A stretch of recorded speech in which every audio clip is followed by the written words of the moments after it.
The Telecommunications Authority of Trinidad and Tobago, TATT, held the 5th installment of its ICT Open Forum series, which was created to discuss relevant and topical issues in the local telecommunications and broadcast sectors. This forum discussed the establishment of customer service standards for telephone, cable and internet services.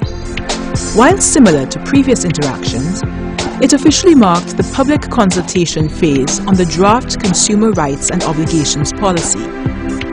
This policy is significant as it is focused on safeguarding consumers' interests with respect to telecommunications and broadcasting services. The event was introduced by Mr. Chris Cicheran, TATT's Acting Executive Director, who explained the context for the proceedings and the importance of the protection of consumer interests by regulators such as the authority. Since the opening of the telecommunication and broadcasting markets in Trinidad and Tobago, there has been a significant transformation in both markets. Consumers are now presented with an array of services from several service providers in the various market segments, and in such a competitive environment where there is an increased demand for services, there is the concomitant need for effective consumer protection mechanisms. Consumer protection is therefore of critical concern to TATT. In this regard, significant importance is attached to this draft policy based on the critical issue of consumers receiving improved service delivery by service providers. The key elements of the policy are based on the Telecommunications Act of 2001, which sought to liberalize and regulate the telecommunications and broadcasting sectors. Section 3 of the Act seeks to protect the interests of the public by regulating the quality and variety of telecommunications services and equipment supplied. In this regard, issues like price, fair treatment, access, and quality become areas of key focus for TATT, since these affect the day-to-day quality of life for consumers. The feature presentation was made by Ms. Michelle Grell, who introduced the historical context of the policy and the many considerations that went into the draft policy and its implications for the sectors it pertains to. The draft Consumer Rights and Obligations Policy will hence outline the positions which will feed into the establishment of regulations under the Telecommunications Act, which would be used to enforce some of these standards. The status quo is that consumer rights related issues are addressed by certain provisions in the concession agreement. The concession agreement is basically the license that is given to service providers. It's an authorization document with various terms and conditions. In many instances, these provisions are explicitly presented as interim, stating that such will be superseded by any consumer rights regulations that may be implemented. And that was intentional because we recognized at the time that we would need some time to monitor the market, to have a better understanding of all the issues that would arise in order to establish a more comprehensive set of standards. The draft policy is structured around 7 broad elements, addressing consumer-related issues pertaining to the availability of information required to make informed purchasing decisions, respect for and protection of personal privacy, the standards for the quality of service, guidelines for fair billing practices, protection from unfair business practices, effective and efficient complaint handling and resolution, and the awareness of relevant consumer obligations.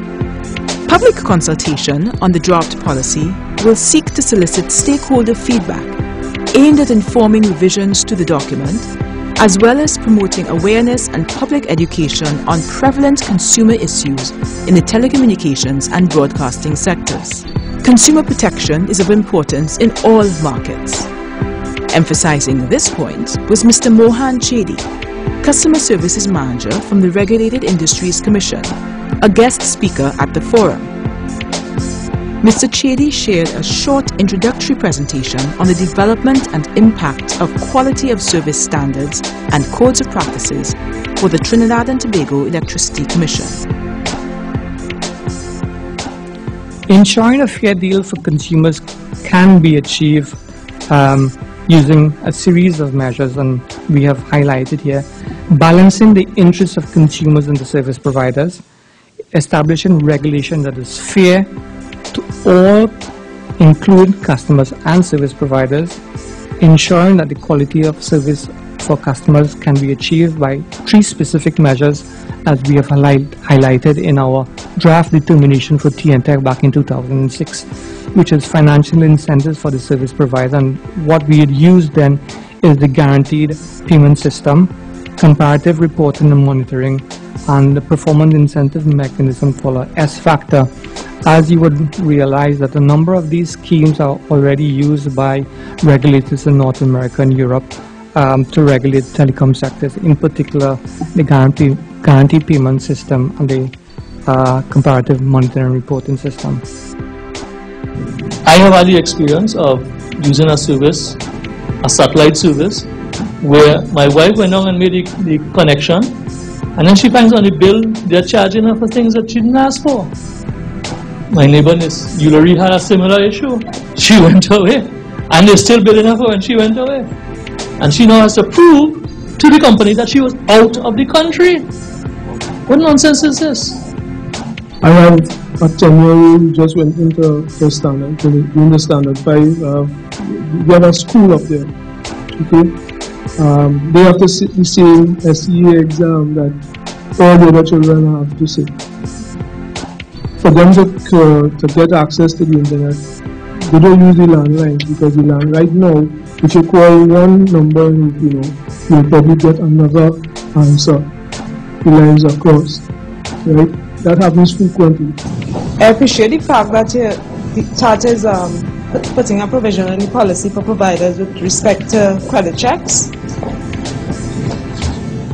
My understanding of when Michelle explained the unfair business practices with respect to price discrimination, I might understand that if Flow is providing internet, TSTT provided internet, that you will regulate where, regardless, well, not regardless, the bandwidth, that Flow must charge the same price as TSTT to the customer. Is it that, or is it just within the company itself that each customer you provide the service to? Yeah, so no, we're not saying that Flow has to charge the same price that TST is charging for a 512K connection. What that is referring to is that if Flow has a 512K or a 2 meg service, that the price that they charge a residential customer in Sharona is the same price they charge for a residential customer in San Fernando. I'm not the only person in Lupino who has applied for service and not received it. The amazing thing is that Lupino actually receives telephone service via a wireless connection. The entire village is provided with a wireless connection. So how is it possible that they can provide wireless connection of landlines from a single point, and they can't provide internet connection wirelessly as well? Is the question, we don't have the answers from the consumer side. Yes. We are customers.